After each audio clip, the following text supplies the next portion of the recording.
It's very easy to change default icon of full recycle bin. Let's see how to do it. Right-click on Desktop. Choose Personalize. Click on Themes, presented left side of the window. Click on Desktop Icon Settings. Click on Full Recycle Bin icon. Click on Change icon.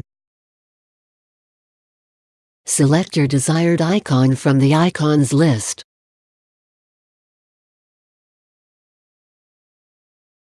Click on OK. Click on Apply. Click on OK, and close the window. Now, full recycle bin icon has changed. To check out more tech videos, click here.